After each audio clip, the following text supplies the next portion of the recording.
E voltando a falar da fisiologia, agora com a aula 2, nessa aula o assunto vai ser digestão. Lembra que a digestão é a quebra de macromoléculas em micromoléculas para serem absorvidas pelo intestino e via circulação serem distribuídas para o corpo inteiro, certo? Então agora falaremos um pouquinho da digestão. O que você se alimenta geralmente está presente apenas com macromoléculas, em grande quantidade. E essas macromoléculas aqui eu posso chamar de polímeros, que são moléculas formadas por repetições de monômeros. Você ingere esses grupos de polímeros aqui e o seu corpo passa pelo intestino para o sangue esses monômeros ao final do processo. Então, esses são ingeridos por você, esses são os que são absorvidos pelo seu corpo pós-processo de digestão. Então, a digestão, na verdade, tem como objetivo transformar polímeros, macromoléculas, em monômeros, micromoléculas. Para essa transformação acontecer, o que é fundamental que ocorra? É fundamental que ocorra uma ação enzimática.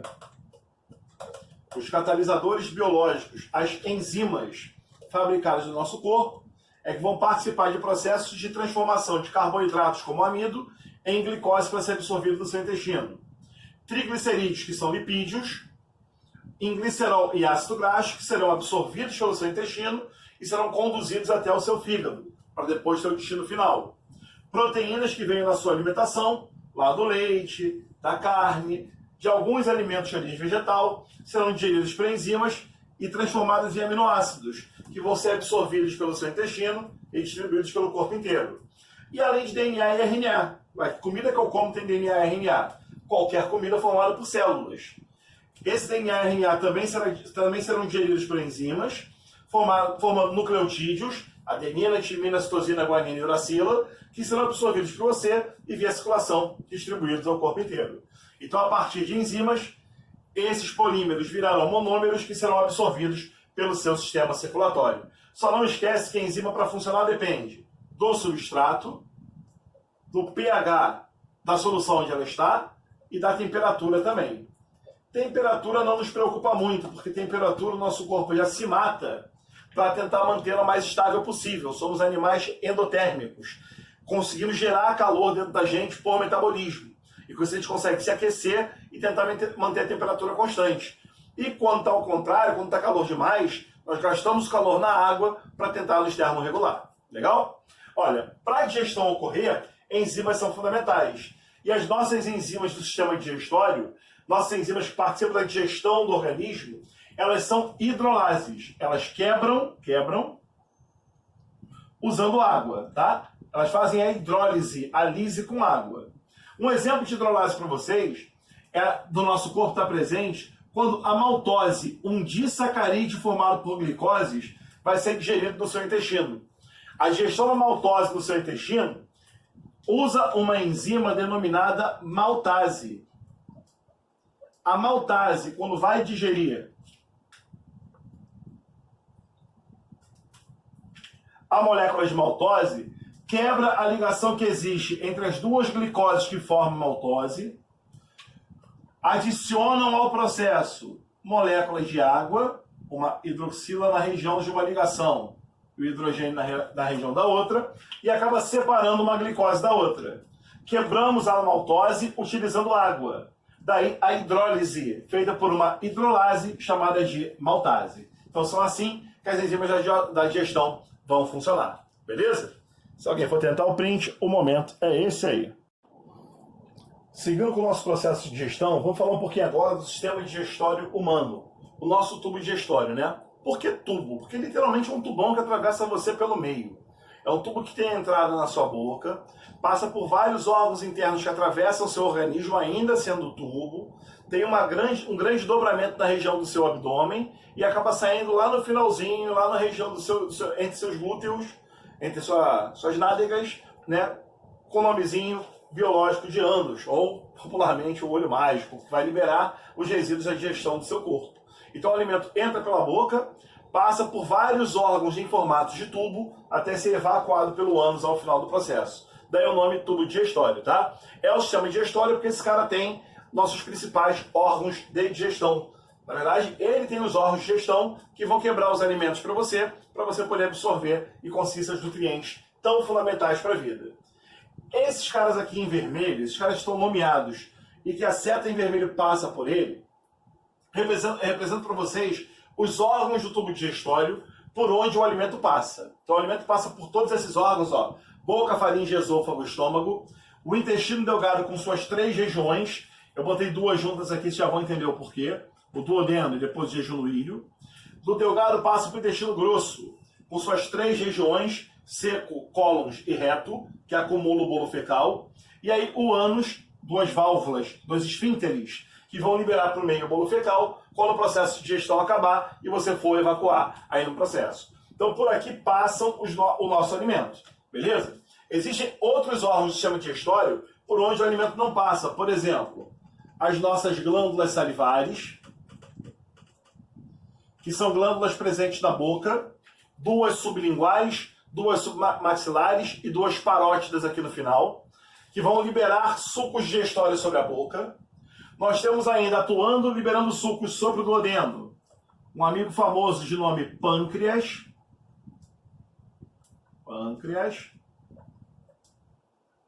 E o fígado. O engraçado é que o fígado é tão importante para várias funções metabólicas, para várias funções fisiológicas do teu corpo, para a digestão também é. Só que na digestão não é ele diretamente que é ligado ao sistema digestório, não. Quem é ligado é a vesícula biliar. Então o fígado ele acaba se comunicando com a vesícula e ela assim secreta substâncias sobre o duodeno, a primeira região do intestino delgado. Tanto as glândulas salivares como o pâncreas, o fígado e a vesícula biliar, eu posso chamar de glândulas anexas ao sistema digestório. Eu vou criar uma pequena legendinha aqui, ó, para fazer as marcas que eu preciso e você entender um pouco melhor. Então aqui tem uma legenda. As nuvenzinhas rosas são quem? Deixa eu colocar um pouquinho mais para baixo para ficar bem arrumado. A nuvenzinha rosa representa as glândulas anexas. Essas glândulas auxiliam na digestão, mas o alimento não passa por elas. Glândulas salivares,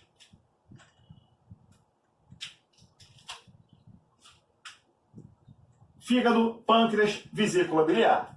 Cada uma delas se comunicando em uma região específica. As glândulas salivares se comunicam com a boca, o pâncreas com o duodeno, o fígado com a vesícula biliar e a vesícula biliar junto ao pâncreas também com o duodeno. Então é assim que esses caras auxiliam, lançando sucos digestórios sobre o duodeno ou sobre a boca, preferencialmente. Legal? Já que estamos fazendo uma legenda sobre eles aqui, vale a pena destacar para você 3 órgãos do tubo digestório: a boca, o estômago e o duodeno. Por que você destacou esses 3 caras, Rangel? Porque esses caras são os locais onde os sucos digestórios são lançados para haver a digestão. Então eles são os principais órgãos digestórios. Mas são órgãos digestórios em relação não só a ocorrer a digestão, e sim aonde os sucos digestórios são lançados para a digestão ser iniciada. Então são órgãos digestórios porque são um local onde os sucos digestórios são lançados para a digestão acontecer. Tá legal? Além disso, é legal a gente saber quais são os sucos que atuam no nosso sistema digestório. Então aqui, ó, numerado, que eu vou colocar para vocês em marrom, são os sucos que fazem a digestão. Quem são eles? Bem, lançado da glândula salivar para a boca, para auxiliar seu processo de digestão, está o primeiro suco. Esse primeiro suco fabricado, produzido pelas glândulas salivares, ganha o nome de saliva. Atua na boca, auxiliando a digestão. O segundo suco digestório é fabricado pelo estômago e lançado sobre ele mesmo. Esse segundo suco digestório é chamado de suco gástrico. Atua no estômago e é produzido também pelo próprio estômago. Suco gástrico.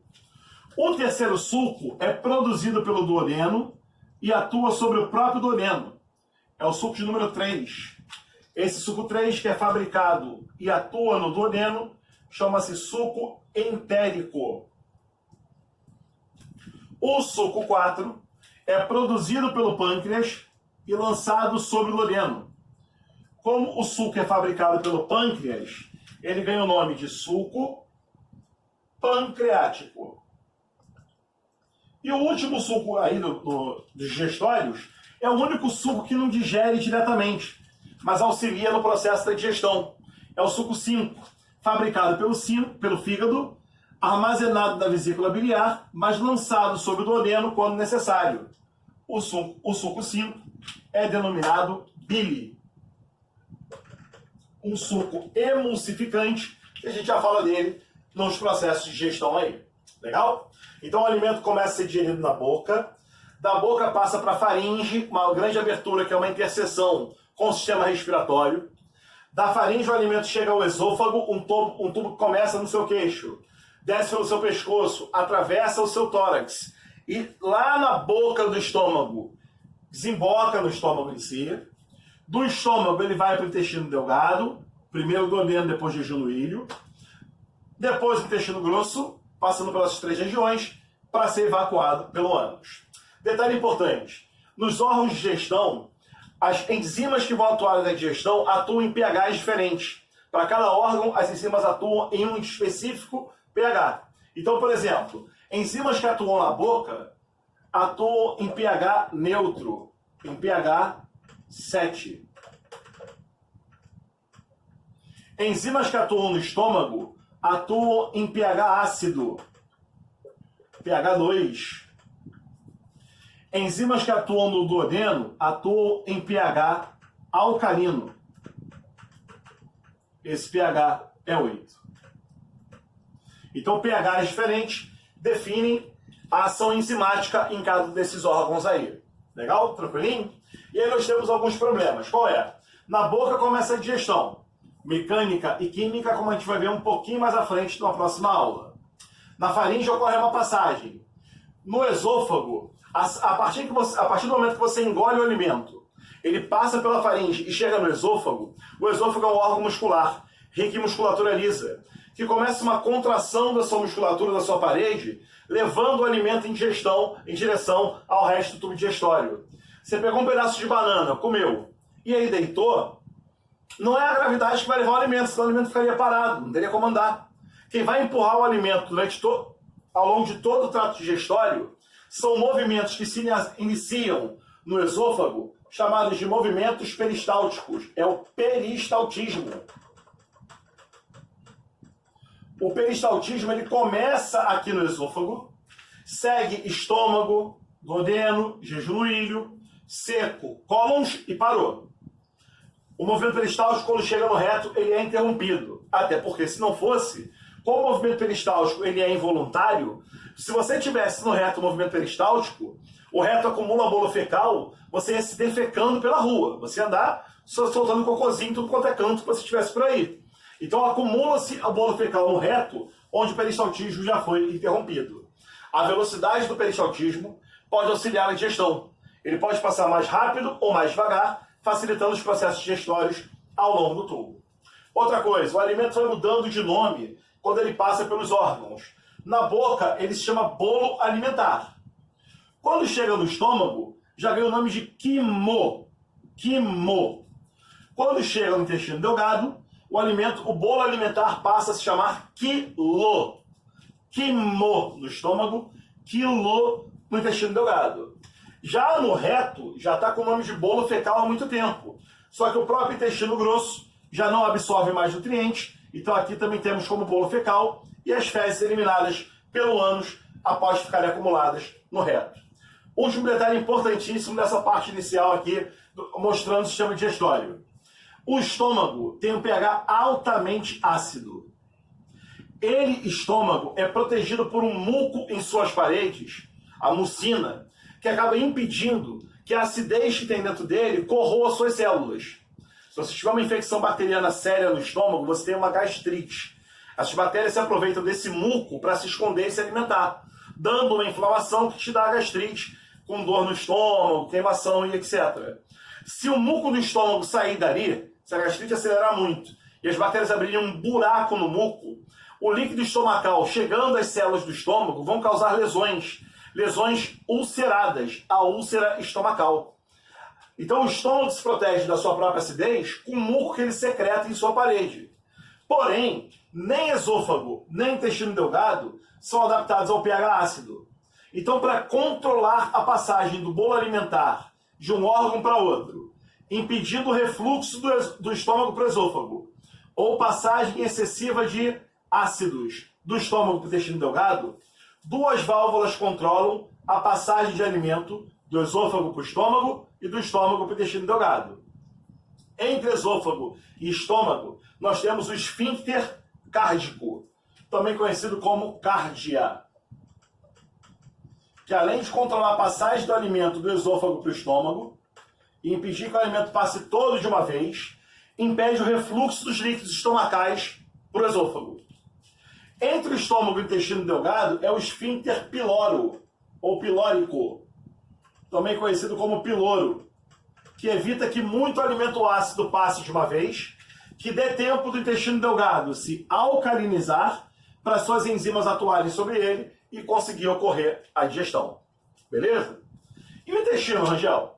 O intestino que é tão grandão, só que tem de 4 a 6 metros no seu abdômen, que funções tem as outras partes do intestino? Duodeno, beleza. Esse cara aqui faz digestão, já entendi. E o jejum e o ilho? O jejum e o ilho são órgãos ricos em estruturas teciduais de nome vilosidades e celulares de nome microvilosidades, que tem uma função muito importante para a gente. As vilosidades e as microvilosidades são estruturas que aumentam a superfície de contato do órgão com o bolo alimentar. Então, o bolo alimentar já digerido ou em digestão está passando por ali, e se o intestino fosse assim, ó, retinho, a superfície de absorção era pequenininha, era só essa. Agora, se o intestino for assim, vão ter mais áreas de contato para a absorção acontecer. Então, a grande função do jejum e do ilho na digestão é a absorção de nutrientes. Eles é que vão absorver os nutrientes que foram digeridos ao longo do trato digestório. E a galera do intestino grosso? Seco, cólons e o reto, preferencialmente. O seco e o cólon têm como função principal a absorção de água e sais para a gente. Ao longo do bolo alimentar, por mais que você se alimente sem ingerir nenhum líquido, muita água é adicionada ao suco digestório. A saliva tem água, o suco gástrico tem, todos os sucos digestórios têm água. Então o bolo alimentar vem com muita água quando chega no intestino grosso.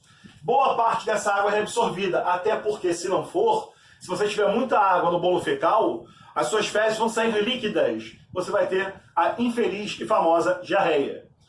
O contrário também é verdadeiro. O intestino grosso vai reabsorver água para você. Mas se reabsorver água em excesso, o bolo fecal deixa de ser pastoso, ele fica muito duro. Daí vem a tal da prisão de ventre. Quem te ajuda a regular isso perfeitamente são as fibras vegetais que você se alimenta quando come folhas. A celulose, quando é ingerida, uma das grandes funções que ela tem para ajudar você na digestão, uma vez que ela não é fonte de alimento, é ajudar no peristaltismo, no bom funcionamento da motilidade do intestino e do sistema digestório, ajudando uma boa reabsorção de água, fazendo você fazer aquele cocô dos sonhos, aquele cocô joinha, aquele compridão, aquela coisa que você senta no vaso e vai de uma vez só. Então, o peristaltismo ajudado pela celulose faz com que a absorção seja bem eficiente. E o reto? O reto, ele tem como função principal acumular o bolo fecal. Graças a ele, as fezes ficam armazenadas até você ter que evacuar. E a evacuação ocorre a partir de ação do ânus, dos esfíncteres, que vão liberar para o meio as fezes formadas no seu organismo. Então, basicamente falando, galera, esse é o nosso tubo digestório com ações generalizadas aí para vocês nessa aula. Tudo bem? Pessoal do Print, a hora é essa. Muito obrigado pela atenção. Valeu. Saúde para todos.